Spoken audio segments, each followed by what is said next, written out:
years ago, my family and I went through a dark period of hardship as we adjusted and opened our lives to the journey of adoption. As we were going through this time, we expressed our heartaches and struggles to our friends and family. People were kind and had good intentions. They truly did want to help us. I want to share some of the responses they gave us, but I want you to choose and keep in mind which of these responses were the most helpful to us. A. I feel so bad for you. Just give him more time and things will get better. B. I have just the book that may help you. Have you tried this or that? And C. I'll pray that you'll have more patience. Let me know what I can do. If you chose one of those three answers as helpful, your empathy quotient is probably low because not one of those answers was helpful. I know that some of these responses might seem innocent and helpful, but coming from such an experience, it actually made us feel more hurt and insulted, as if we hadn't figured all this out before. So, what went wrong, you might ask? Well, the one big thing that went wrong was the lack of empathy. Because some people were unable to empathize with us or understand our situation, it made our family even more discouraged. But what is empathy and how can we show it? Well, according to Psychology Today, empathy is the ability to recognize, understand, and share the thoughts and feelings of another person. According to a study by social psychologist Paul Piff, he stated that as a person's level of wealth increases, their feelings of compassion and empathy go down, and their feelings of entitlement, ideology, and deservingness of self-interest increase. People who have come from hardship and challenges are usually the most empathetic. Now that you may have become aware that your empathy quotient may not be as high, fret not. Empathy quotient is a skill that can be learned. It is much different from intelligence quotient, or IQ.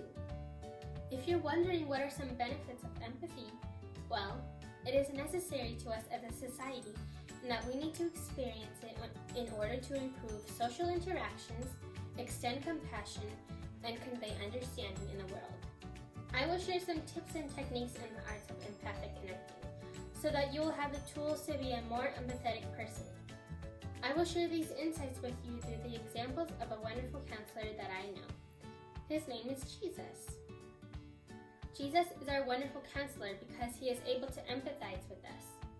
This is characterized in Hebrews 4:14-15.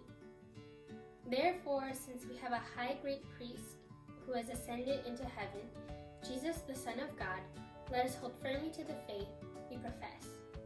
For we do not have a high priest who is unable to empathize with our weaknesses, but we have someone who has been tempted in every way, just as we are, yet he did not sin. Let's look at these examples of empathy from Jesus. Remember the first reply I shared earlier in our dark period of hardship? A. I feel so bad for you. Just give him more time and things will get better. Well, the reason why this may not be helpful is that this shows sympathy, not empathy. According to Psychology Today, sympathy is a feeling of care and concern for someone, often someone close, accompanied by a wish to see him better off or happier. Sympathy only gives pity for someone, but doesn't strive to help that person in need or put themselves in the same shoes as the other. How would it feel if you were always pitied? It probably wouldn't be the best feeling, right? It may convey messages like you're always in need of others helping you, and that you're incapable of doing what you are supposed to do. During Jesus' life, he not only sympathized, but he empathized. When Jesus went to Bethany, he stayed to support sisters for 2 days, Mary and Martha, because their brother was ill. And do you know what Jesus, the God of the universe, did? He wept for them. He wept for them because he put himself in their situation. He understood their pain and emotions. Not only is this true empathy, but also an act of love for his people. These are a few signs of empathy that can go a long way. So next time, instead of showing sympathy by saying, I feel so bad for you, just give him more time and things will get better. Remember to extend empathy and compassion for that person by praying with them and comforting them without judgment. Then the second of the part of the phrase, give him more time, will simply not work. Because how do you know it will work? How do you know things will get better? What if it gets worse? When my friend's 5-year-old brother Tim was struggling with leukemia, many people offered hopes of getting well. But sadly, Tim never recovered and eventually passed away. My suggestion was, I have just the book that may help you. Have you tried this or that? Okay, I get it. You want to help, but sometimes your advice is not always wanted. If it is, then you should only give it if requested. Have you ever heard the saying, what do we love to give but hate to take? Well, the answer is advice. According to Psychology Today, they said that over time, this advice can cause friends, families, and colleagues to pull up the drawbridge on communicating with us. Our advice may be well-intended, but is ultimately unwelcome. Psychology Today also said that people going under serious situations sometimes want to be heard rather than to have it fixed. Another example that can be given through Jesus' life was about the woman caught in adultery. While Jesus was teaching at the temple, some scribes and Pharisees brought the woman to Jesus and demanded to know if they should stone her according to the law of Moses. But Jesus defended her and stood up to them, saying, anyone who is without sin among you, be the first to throw a stone at her. In the same way, it is best to extend compassion and grace, and listen to someone without hurling stones of judgment and pride. When my sister and I confided in a couple of our best friends who had gone through the same situation, they didn't give us anything more or less than a listening ear, and that was all we needed. It helped bring healing to our souls. The last suggestion was, I'll pray that you'll have more patience. Let me know what I can do.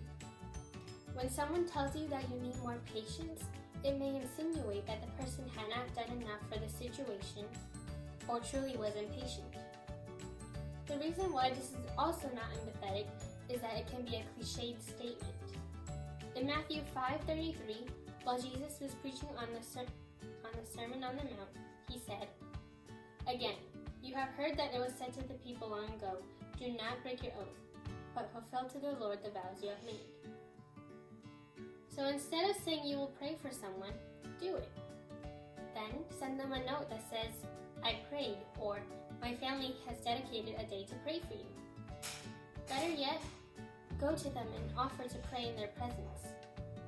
During Tim's suffering of leukemia, one of my family members typed out a prayer for him and sent it to his mom, who was not a Christian then.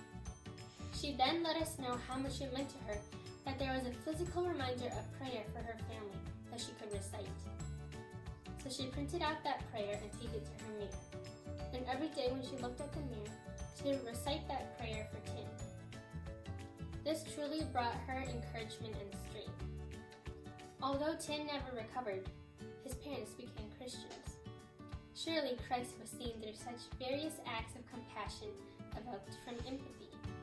When someone says, let me know what I can do, it causes the suffering person to feel unable to let them know what they need because it would seem as if there's too much of a burden.